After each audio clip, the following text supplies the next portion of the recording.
কাতার বিশ্বকাপের তুলনায় মরক্কো এখন অনেক শক্তিশালী। তাদের বিপক্ষে কোয়ার্টার ফাইনাল জেতা চ্যালেঞ্জিং হবে বলে মনে করেন ফরাসি স্ট্রাইকার ফিলিপ মাতেতা। বৃহস্পতিবার রাতে বোস্টনে দ্য অ্যাটলাস লায়ন্সের বিপক্ষে নামার আগে সতর্ক ফ্রান্সের ফুটবলাররা। সেমিফাইনালে ওঠার মিশনে কোনো ভুল করতে চায় না ফরাসিরা। এদিকে মরক্কো ম্যাচের আগে একাধিক ফুটবলারের ইনজুরিতে চিন্তায় ফ্রান্স। মাইকেল ওলিসের কাট সমস্যার সমাধানে ফিফার কাছে আপিল করেছে দেশটির ফুটবল ফেডারেশন।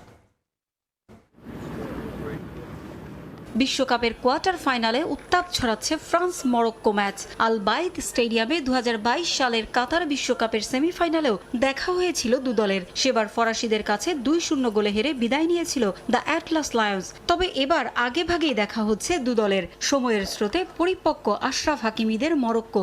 বিশ্বকাপের ব্রাজিলের গ্রুপে থেকেও দাপটের সঙ্গে এ পর্যন্ত এসেছে তারা। রাউন্ড অফ 32-তে নেদারল্যান্ডস, শীর্ষ 16তে কানাডার যাত্রা থামানো মরক্কোকে নিয়ে কোয়ার্টার ফাইনালে সতর্ক ফ্রান্স। আফ্রিকার পরাশক্তিদের বিপক্ষে ম্যাচের আগে ইনজুরি ও কার্ড সমস্যায় চিন্তায় রাতের ঘুম হারাম ফরাসিদের। স্বস্তির খবর বলতে শুধু মার্কাস থুরামের অনুশীলনে ফেরা। অ্যাবডাক্টারের চোটে ভোগা অরেলিয়া চুয়ামেনি এখনও আছেন চিকিৎসকদের পর্যবেক্ষণে। মাইকেল ওলিসের হলুদ কার্ডের সমস্যার সমাধানে ফিফার কাছে আপিল করেছে 2018 সালের চ্যাম্পিয়নরা। প্রতিবন্ধকতার মাঝেই ম্যাচ জয়ের লক্ষ্য ফ্রান্সের। মরক্কোর ম্যাচগুলো পর্যালোচনা করে ছক কষছেন ফুটবলাররা। বর্তমান মরক্কো দলটাকে আপনার সমীহ না করে উপায় নেই। কাতার বিশ্বকাপের সময় ওরা যেমন ছিল, 4 বছর পর ওরা আরো শক্তিশালী, আরো গোছালো। ফিফা র্যাঙ্কিংয়েও 6 নম্বরে আছে। আমরা তাদের সমীহ করছি, তবে আমরা ম্যাচটা জিততে চাই, নয়তো আমাদের বিশ্বকাপের যাত্রা থেমে যাবে ওদের কাছে হেরে। কানাডার বিপক্ষে মরক্কোর শুরুটা কিছুটা কঠিন ছিল, কিন্তু তারা সেই প্রতিকূল পরিস্থিতি সামলে নিয়ে কোনো গোল হজম করেনি। নিজেদের আধিপত্যের সময়গুলো কাজে লাগিয়ে পাওয়া সুযোগগুলো গোলে পরিণত করেছে। সুতরাং এই দলটিকে আমাদের সত্যিই গুরুত্বের সঙ্গে নিতে হবে। আমরা জানি এটি খুব কঠিন ম্যাচ হতে চলেছে। আমরা খেলাটি জিতে পরবর্তী রাউন্ডে যাওয়ার জন্য সম্ভাব্য সেরা উপায়ে খেলার চেষ্টা করব। প্যারাগুয়ের বিপক্ষে ম্যাচের পর দেশটির সিনেটরের বর্ণবাদী আচরণের শিকার হয়েছেন কিলিয়ান এমবাপ্পে। এ ঘটনার রেশ সামলে নিয়ে মরক্কো ম্যাচের জন্য ভালোভাবে প্রস্তুতি নিচ্ছেন ফরাসি স্ট্রাইকার। সতীর্থরাও তাকে সব ধরনের সহায়তা দিচ্ছেন বলে জানান রিসার। আর্জেন্টিনা মিশর ম্যাচে ফিফার আইনের মধ্যে থেকে রেফারি সব সিদ্ধান্ত নিয়েছেন বলে মনে করেন ফিফার সাবেক রেফারি এবং বাফুফের প্রধান রেফারি আজাদ রহমান। একই রকম সিদ্ধান্ত বিশ্বকাপের বেশ কয়েকটি ম্যাচে এসেছে। তাই এসব নিয়ে বিতর্ক না করে বাংলাদেশের ফুটবল প্রেমীদের খেলা উপভোগ করার আহ্বান জানিয়েছেন এই ফিফা রেফারি। উত্তেজনায় ঠাসা আর শ্বাসরুদ্ধকর মুহূর্ত। খেলোয়াড়দের অবৈধ ট্যাকেল নাকি রেফারির আইনসিদ্ধ সিদ্ধান্ত, এমন বিতর্ক আর প্রশ্নে বহুদিন ফুটবল প্রেমীদের মনে শিহরণ জাগাবে আর্জেন্টিনা মিশরের ম্যাচ।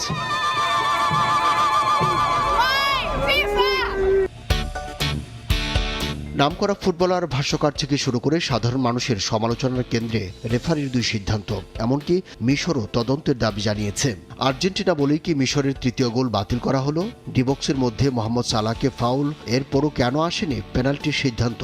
এমন প্রশ্নে ফিফার সাবেক এবং বাফুফের বর্তমান প্রধান রেফারি আজাদ রহমান মনে করেন রেফারি সঠিক সিদ্ধান্ত নিয়েছেন। আমরা ফুটে যদি দেখি, ফুট টু ফুট চ্যালেঞ্জে সেখানে নো কন্ট্যাক্ট, স্লাইডলি টাচ, মানে এরকম হয়েছে মনে হচ্ছে ভিডিওতে। একমাত্র রেফারি ওইটা রেফারিজ ভিউ থেকে দেখেছেন, দ্যাট ওয়াজ নট ফাউল। তার মতে অস্ট্রেলিয়ার বিপক্ষে আর্জেন্টিনা যেমন অ্যাডভান্টেজ পেয়েছিল, ঠিক তেমনি মিশরের 3 নম্বর গোলটি হয়তো মানবিক দৃষ্টিকোণ থেকে ছাড় দেওয়া যেত, তবে আইনের বাইরে কিছুই করেননি রেফারি। কর্নার ফ্ল্যাগের কাছাকাছি ওইখানে দেয়ার ওয়াজ এ ফাউল, এবং ওই ফাউলটা ছিল holding plus stepping on foot. তখন কিন্তু ওইটা ব্লক করেননি। রেফারি তার ডিসিশনটা রিভিউ করেছে এবং he has taken the correct decision. এই ফুটবল বিশ্লেষক মনে করেন চলতি বিশ্বকাপে ডিআর কঙ্গো ও ইংল্যান্ডের মধ্যকার ম্যাচে ডিবক্সের মধ্যে কেইনের ফাউলও একই আইনে আমলে নেওয়া হয়নি। উয়েফা চ্যাম্পিয়ন্স লিগেও ভিআর এর এমন লফুল সিদ্ধান্তের নজির রয়েছে। ডিসিশনটা তো একটু এদিক সেদিক হবেই, তবে রেফারি ওয়াজ ভেরি কারেক্ট। আমরা শুধু খেলাটাকে উপভোগ করি। বিশ্বকাপে মিশর ম্যাচ জিতলেও একের পর এক সমালোচনায় বিদ্ধ হচ্ছেন লিওনেল মেসি ও তার দল আর্জেন্টিনা। তবে শত সমালোচনার ভিড়েও সাবেকদের প্রশংসায় ভাসছেন আর্জেন্টাইন অধিনায়ক। মেসি ও আর্জেন্টিনার লড়াকু মনোভাব দেখে মুগ্ধ ব্রাজিলিয়ান কিংবদন্তি রিভালদো। তার কাছ থেকে নতুন প্রজন্মের অনেক কিছু শেখার রয়েছে বলে মনে করেন তিনি। এ বয়সেও মেসির জয়ের ক্ষুধা, দলে একতাবদ্ধ মানসিকতার প্রশংসা করেছেন সুইডিশ কিংবদন্তি জলাতান ইব্রাহিমোভিচ।